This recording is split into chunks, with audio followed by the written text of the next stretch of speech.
Well, today we're actually going to talk about the buildings you see on the screen here and this community in the Volta region of Ghana, that is in Ho. That is what we're actually going to talk about today right here on this channel. But if it's your first time of visiting our channel, please do us a favor, subscribe to the channel, turn on the post notification button. Whenever we upload new videos, you will be the first person to get an alert on your device.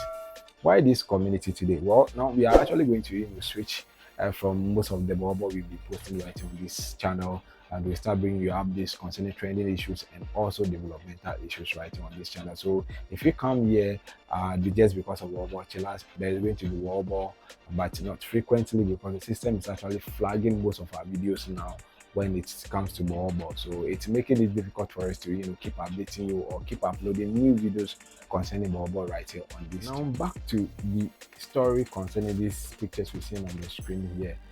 This is actually in Ho community, or this is actually in the Volta region of Ghana.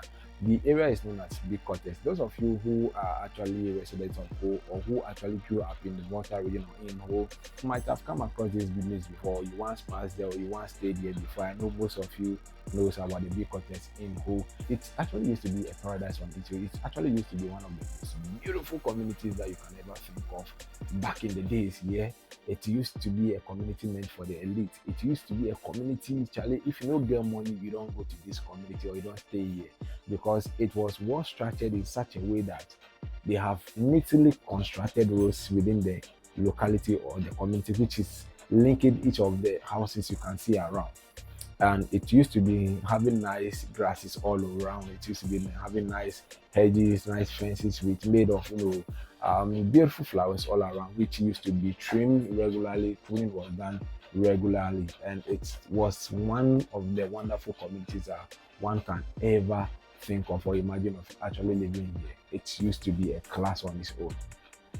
But today in 2026, this is the state of this community. Very sad, right? When I actually posted images on my Facebook page, there were a lot of comments that were actually coming in the comment sections.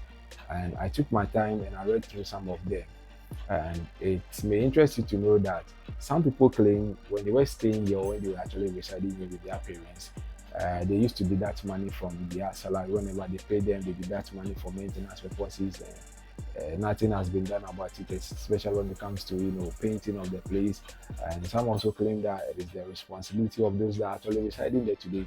They are supposed to actually be tidying up the place, or they are supposed to actually be making sure that the place is very neat. It's not the responsibility of the government.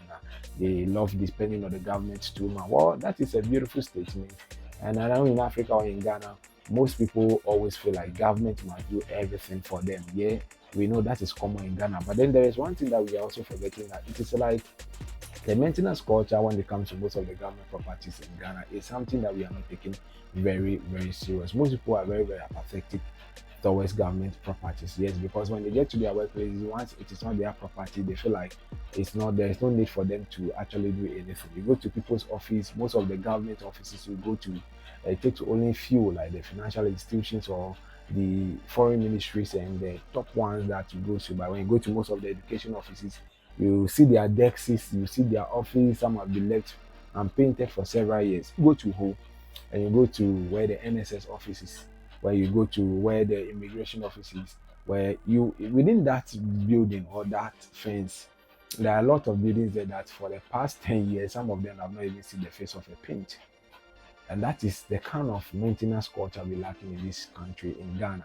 And it's like it's something that is just getting out of hand. So coming here back to this community, we used to be a paradise on this road, and seeing all these roads now, you can see here full of dust, and it used to be a tide road. Now it is full of dust. The hedges that used to be very pruned, neatly pruned, now you look at them, it's like the community, the individuals that are residing here, some of them don't really care about the sanitation aspect of the community, how to keep the place very neat. Well, some also claim that some of the buildings there are no residents in them again. Well, that is also another thing of this whole.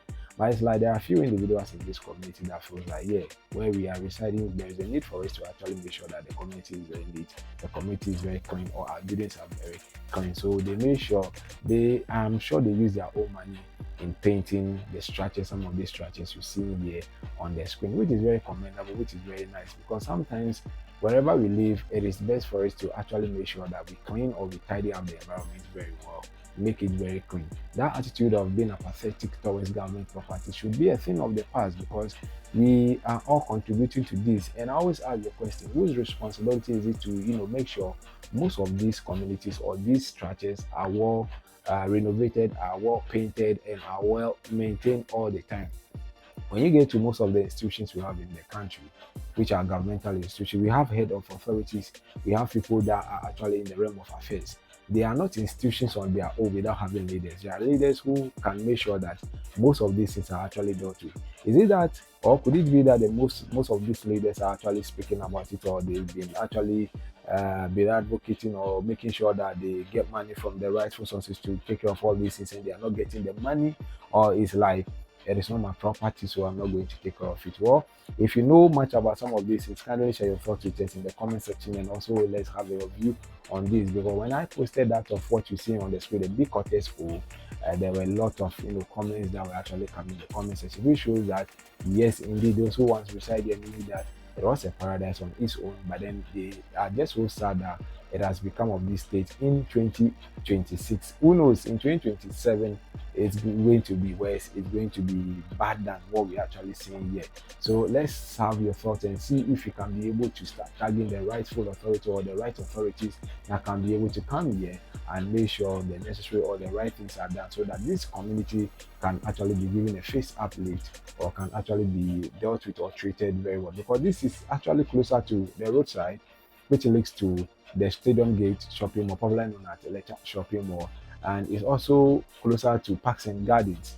And each and every day, people who go there pass there all the time, and it doesn't speak well of us that this should be in a city, in a town, very close to the roadside, and it will be in this stage. It is very, very bad. So let's make sure we let the appropriate authorities, so that they can actually come here and deal with these structures.